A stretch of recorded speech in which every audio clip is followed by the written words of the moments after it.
Welcome to only IAS. स्वागत है आप सभी लोगों का प्रीलिम बूस्टर न्यूज डिस्कशन में। आज 20 अप्रैल 2022 है, तो आइए देख लेते हैं कि ऐसे कौन से इंपॉर्टेंट आर्टिकल्स हैं जो आज हमें कवर करने हैं। हमारा फर्स्ट आर्टिकल एनसीएक्स इंडिया के बारे में है।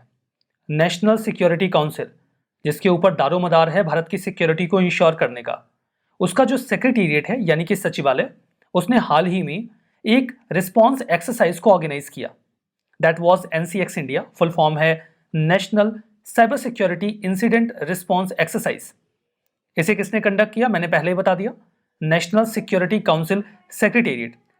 यहां पर उन्हें साथ मिला data security council of India का यानी कि डीएससीआई का, जो कि नॉलेज पार्टनर के रूप में एनएससीएस के साथ जुड़े रहे। फर्दर इस पूरी एक्सरसाइज को डीआरडीओ का भी सपोर्ट मिला।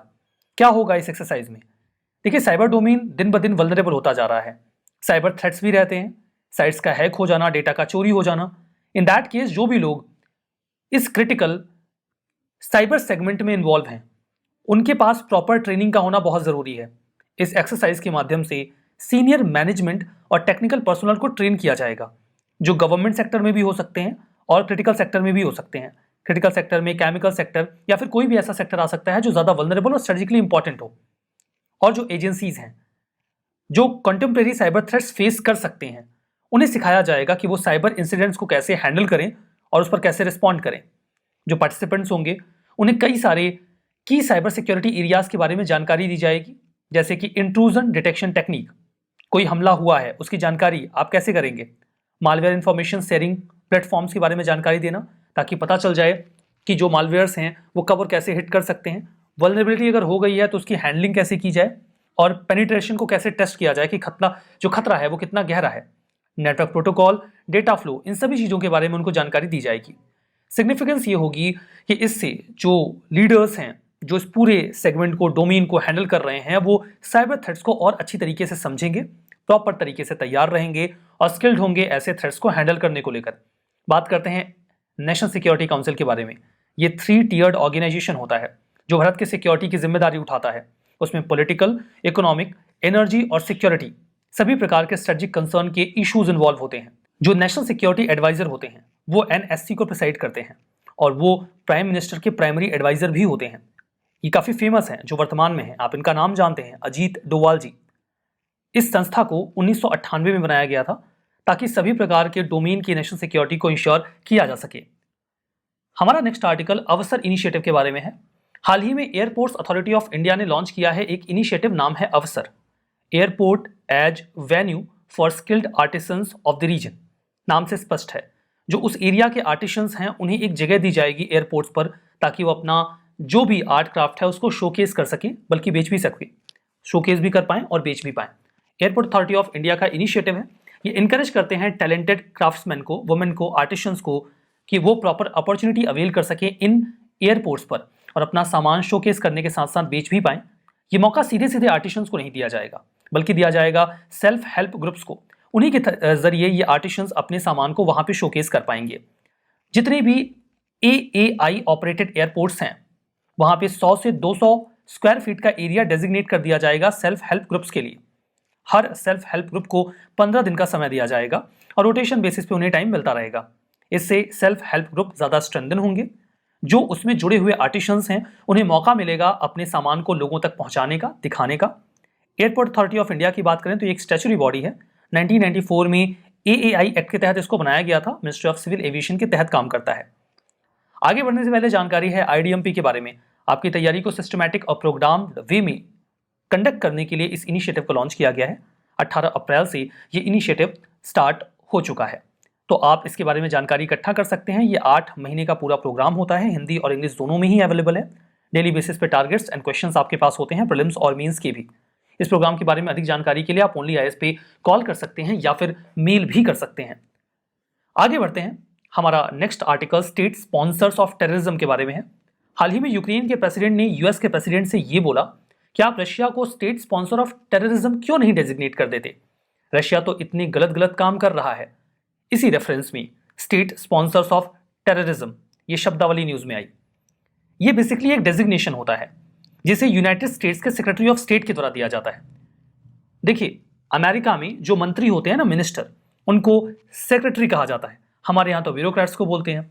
तो वहां के जो सेक्रेटरी ऑफ स्टेट होते हैं वो भारत के विदेश मंत्री के इक्विवेलेंट होते हैं। तो वो किसी भी कंट्री को स्टेट स्पॉन्सर ऑफ टेररिज्म का डेजिग्नेशन दे देते हैं अगर वो बहुत लंबे समय तक इंटरनेशनल टेररिज्म को सपोर्ट कर रहा हो किसी भी रूप में। 4 कैटेगरीज में जो भी सैंक्शंस हैं उस कंट्री के ऊपर प्लेस किए जाते हैं आफ्टर दिस डेजिग्नेशन। पहले तो उन्हें कोई भी फॉरेन असिस्टेंस यूएस की ओर से नहीं मिलता। दूसरा, उनके डिफेंस एक्सपोर्ट को बंद कर दिया जाता है, यूएस से उनको कुछ भी नहीं बेचेगा। तीसरा, उनके किसी भी ऐसे आइटम के एक्सपोर्ट को भी रोक दिया जाता है जो डुअल यूज में हो सकते हैं, मतलब कोई केमिकल ऐसा भी जिससे वेपन बनाया जा सकता हो। फर्दर कुछ फाइनेंशियल और बाकी के रिस्ट्रिक्शंस भी लगाए जाते हैं। जो सैंक्शंस होते हैं वो उन देशों के ऊपर भी लगाए जा सकते हैं जो उस कंट्री के साथ कोई ट्रेड करता हो। अभी तक कौन से देश हैं जो इस लिस्ट में हैं? 4 देशों को यूएसए ने स्टेट स्पॉन्सर्स ऑफ टेररिज्म की कैटेगरी में डाला है। 2000 Syria, Iran, north Korea and Cuba. क्या किसी कंट्री को इस लिस्ट से बाहर भी किया जा सकता है? ऑब्वियसली किया जा सकता है। लिस्ट में जा भी सकते हैं और बाहर भी आ सकते हैं।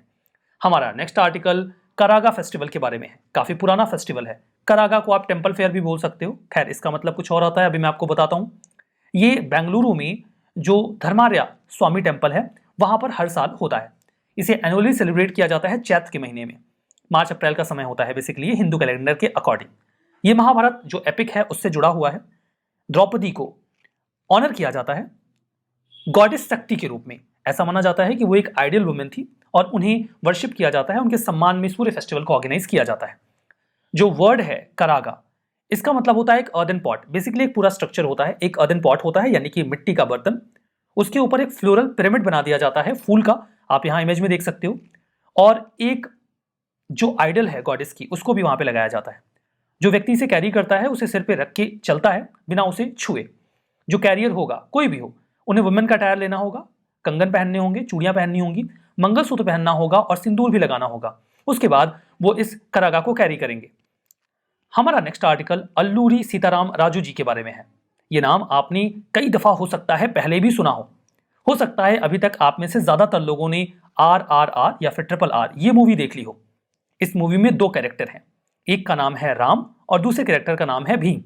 बेसिकली ये रंपा रेवेलियन से प्रभावित एक मूवी है। यद्यपि इसे एक फिक्शनल कैरेक्टर या एक फिक्शनल स्वरूप जरूर दिया गया है ताकि ये आपके लिए एंटरटेनिंग भी हो यहाँ पे। लेकिन जो 2 कैरेक्टर्स हैं वो रंपा रेवेलियन के 2 बहुत ही प्रोमिनेंट कैरेक्टर रहे हैं।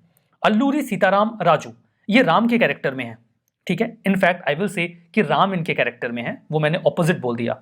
तो अल्लूरी सीताराम राजू का जो कैरेक्टर है वो राम के कैरेक्टर के रूप में प्ले करवाया गया है और कोमरम भीम ये जो कैरेक्टर है इसे भीम के रूप में प्ले करवाया गया है इस पूरी मूवी में। तो ये जो अल्लूरी सीताराम राजू हैं वो RRR मूवी के रेफरेंस में भी काफी ज्यादा न्यूज में रहे हैं।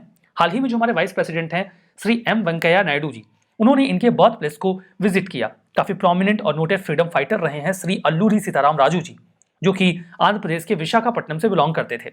1897 से 1924 का इनका पूरा समय रहा है। इंडियन रिवोल्यूशनरी रहे जिन्होंने अंग्रेजों के खिलाफ लड़ाई लड़ी। वर्तमान में जो आंध्र प्रदेश है वहां पर उनका जन्म हुआ था। एंटी ब्रिटिश एक्टिविटीज में इन्वॉल्व रहे। 1882 के बाद से ही जब मद्रास फॉरेस्ट एक्ट आया जिसके तहत कई सारे आदिवासी कम्युनिटी के लोगों को जंगलों में उनकी जो एक्टिविटीज थी उनको बार कर दिया गया, रोक दिया गया। फर्दर जो उनकी एक ट्रेडिशनल एग्रीकल्चर प्रैक्टिस थी जिसे पोडू कहा जाता था उसको भी अंग्रेजों ने रोक दिया था, जिससे ये काफी नाराज थे। डिसकंटेंट काफी ज्यादा बढ़ता गया और फाइनली जो ये डिसकंटेंट था वो रंपा रेबेलियन के रूप में 1922 में उभरा, जिसमें अल्लूरी सीताराम राजू जी ने भी एक प्रोमिनेंट रोल प्ले किया। इन्हें लोग मान्यम विरुदु के नाम से पुकारते थे, यानी कि हीरो ऑफ द जंगल। इनकी जो हेरोइक एक्टिविटीज होती थी उसकी वजह से। हमारा नेक्स्ट आर्टिकल पोलियो के बारे में है। हाल ही में कोविड-19 के जो नए वेरिएंट्स हैं उनकी पॉसिबिलिटी को डिटेक्ट करने के लिए जितने भी सीवेज सैंपल्स हैं उनको कलेक्ट करने को कहा गया है ऐसे सेंटर्स पर से जहां पर इसके पहले पोलियो के सैंपल्स कलेक्ट किए जाते थे। मतलब पोलियो का कहीं कोई वायरस किसी सीवेज में तो नहीं फ्लो कर रहा है और उसका खतरा कहां पर कितना ज्यादा है इसके लिए सैंपल्स कलेक्ट करके उसे इवेलुएट किया जाता था। अभी उन्हीं जगहों से जो सैंपल्स हैं वो कलेक्ट किए जाएंगे कोविड-19 के वेरिएंट्स को डिटेक्ट करने के लिए। पोलियो जो है वो पहले काफी ज्यादा एक इन्फेक्शियस डिसीज हुआ करती थी, वायरल डिसीज थी जो हमारे नर्वस सिस्टम को अफेक्ट करती थी।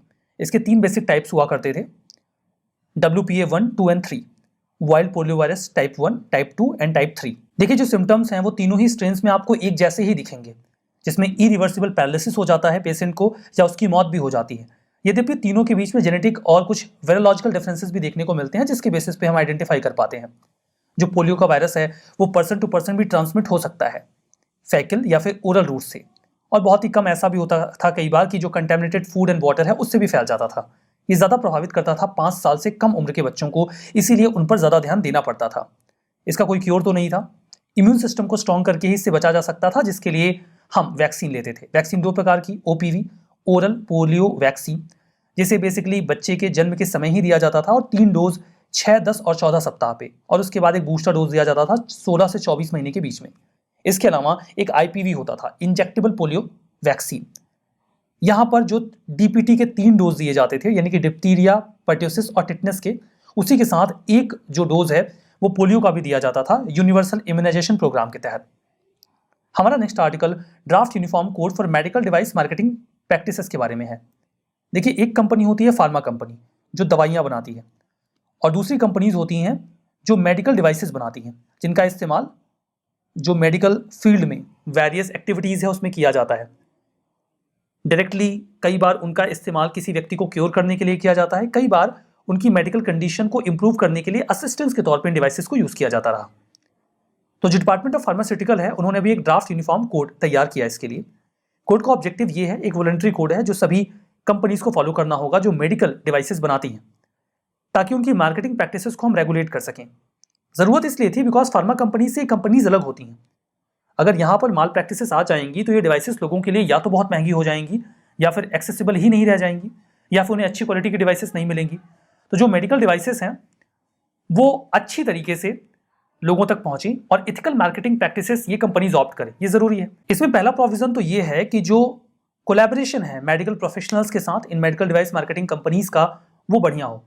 देखिए, जो मेडिकल डिवाइसेस वाली कंपनीज हैं, अगर ये मेडिकल प्रोफेशनल्स के साथ कोलैबोरेट करेंगे तो उनको कंसल्टेटिव सर्विसेज दे पाएंगे कि कौन सी डिवाइसेस किस केस में रिक्वायर्ड होती हैं, उनको क्लिनिकल स्टडीज करने को मिल जाएंगे, रिसर्च बढ़िया से हो पाएगा, पार्टिसिपेशन भी अच्छा इंश्योर हो पाएगा अगर ये मेडिकल प्रोफेशनल्स के साथ जुड़ जाएंगे तो वो अच्छी क्वालिटी के डिवाइसेस बना पाएंगे। लेकिन एक खतरा भी रहेगा, अगर वो ज़्यादा जुड़ जाएंगे तो फिर सांठगांठ शुरू हो जाएगी कि आप इसी कंपनी की मेडिकल डिवाइसेस रिकमेंड करिए, इसके बदले में कुछ पैसे ले लीजिए। तो यहाँ पे इस चीज़ को इरेडिकेट करने के लिए ये कहा गया है कि कोई भी जो मेडिकल प्रोफेशनल है वो किसी भी मेडिकल डिवाइस इंडस्ट्री से कोई गिफ्ट नहीं ले सकता। एकदम साफ साफ क्लैरिफाई किया गया है, ना तो वो डॉक्टर और ना ही उनका कोई फैमिली मेंबर।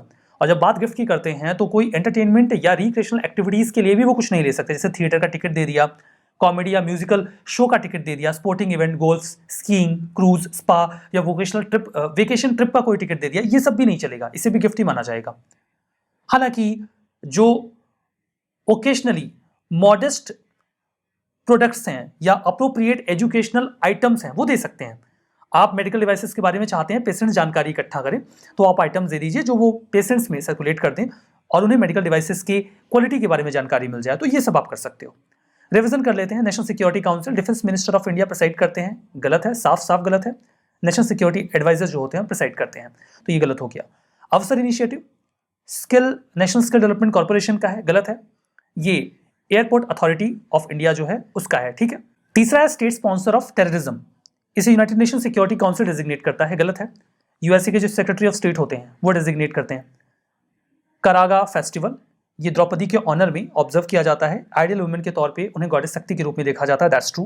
पोलियो, ये क्रिपलिंग और potentially deadly viral infectious disease है, ये सही है। तो आज का सेशन यहाँ पे समाप्त होता है। सेशन की पीडीएफ आपको ओनली आईएस के टेलीग्राम चैनल पे मिल जाएगी। वहाँ तक पहुँचने के लिए आप इस क्यूआर कोड को स्कैन भी कर सकते हैं। वहाँ पे जाइए, पीडीएफ को डाउनलोड करिए और रिवीजन करना मत भूलिएगा। बहुत बहुत धन्यवाद।